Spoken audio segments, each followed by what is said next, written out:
berkaitan demand, begitu outlook untuk demand secara global di tahun 2025, kemudian juga secara domestik smelter-smelter juga sudah mulai beroperasi, kemudian juga kita di dalam negeri ada kebijakan-kebijakan yang terus didorong oleh pemerintah, industri hilirisasi ini juga terus didorong oleh pemerintah, dan tentu ini akan ada kaitannya ya dengan peningkatan demand secara domestik begitu. Nah, kombinasi dari berbagai sentimen ini dan outlooknya untuk demand secara keseluruhan seperti apa?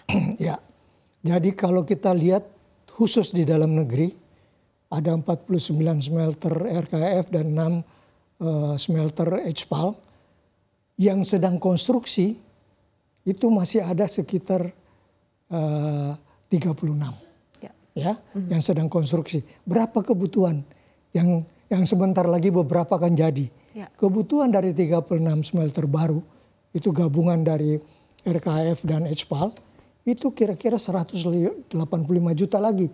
Jadi kalau 300 juta ditambah 185 juta sudah hampir 500 juta. Betul. Cadangan kita hanya 5 miliar. Khusus untuk saprolite ditambah ya 5 miliar itu total saprolite sama limonite. Baik untuk baterai maupun besi baja. Jadi 10 tahun. Ya, jadi harus nambah cadangan dulu. Nah, tetapi ini bisa terjadi yang saya katakan menuju ke keseimbangan antara supply demand baik di Indonesia maupun di dunia apabila ada suatu keinginan kuat dari pemerintah dan industri bersama-sama pertama menerapkan good mining practice yaitu ESG, intinya ESG yang baik di pertambangan, kemudian mengatur produksi untuk besi baja dan baterai masih terbuka lebar. Ya. Nah, tapi ada satu yang harus diupayakan oleh pemerintah lagi. Jalur ketiga dari hilirisasi nikel, yaitu bagaimana menciptakan logam murni. Logam murni dari nikel yang harganya cukup paling mahal dari semuanya digunakan untuk industri pesawat terbang dan lain-lain. Itu belum kita punyai. Ya. Begitu juga untuk yang jalur ketiga ini paduan logam. Itu yang harus dirintis oleh pemerintah.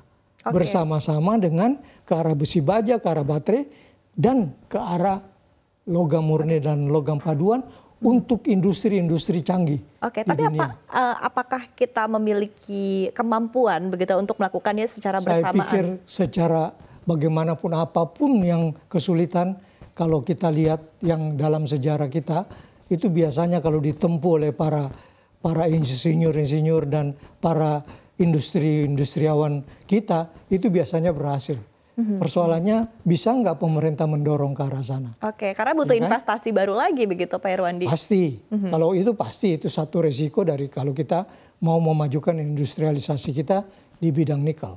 Overall juga untuk outlook industri mining kita utamanya nikel di sepanjang tahun 2025 tadi kan artinya menurut Anda bahwa memang investasi masih sangat dibutuhkan begitu ya, dan di satu sisi ketika kita combine semua overall outlooknya ya untuk sepanjang tahun ini seperti apa? Kalau menurut saya untuk Indonesia tetap optimis ya untuk tahun 2025. Jadi kita mempunyai komoditas-komoditas andalan seperti emas, perak, nikel, ya, timah, dan lain-lain itu ya. Dan harus diingat bahwa kandungan yang ada di nikel itu masih ada kobalt yang belum kita perhitungkan dengan baik pada waktu kita menjual biji nikelnya. Ya, itu biji nikel baik hanya ke dalam negeri kan, tapi sudah ada kandungan kobalt yang sebenarnya juga harus kita masuk ke dalam memperhitungkan kobalt ini dalam perdagangan kita. Dan jadi menurut saya di 2025 itu baik dari batu bara masih akan tetap dengan harga kurang lebih tahun 2024. Dia naik turun tetapi tidak signifikan. Kemudian nikel kita harapkan akan berubah ke arah positif dengan catatan tidak bergejolaknya lagi perang di dunia, sehingga industri-industri itu tumbuh dengan baik karena dunia memang masih membutuhkan besi baja.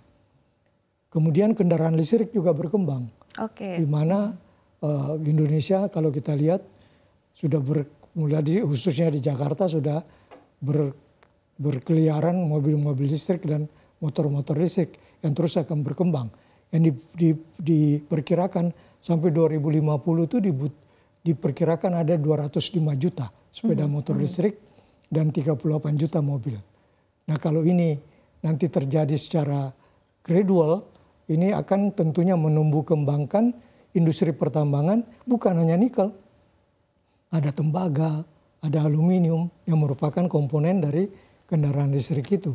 Jadi ke depan selama kita memperhatikan hal-hal seperti ini, kita harus optimis dengan peraturan yang konsisten dari pemerintah dan pemerintah mendorong kemajuan dan hilirisasi ke arah yang lebih hulu, ya, maka kita tetap optimis pertambangan kita sampai kepada benar-benar ke hulu itu akan menghasilkan sesuatu yang optimal buat negara kita.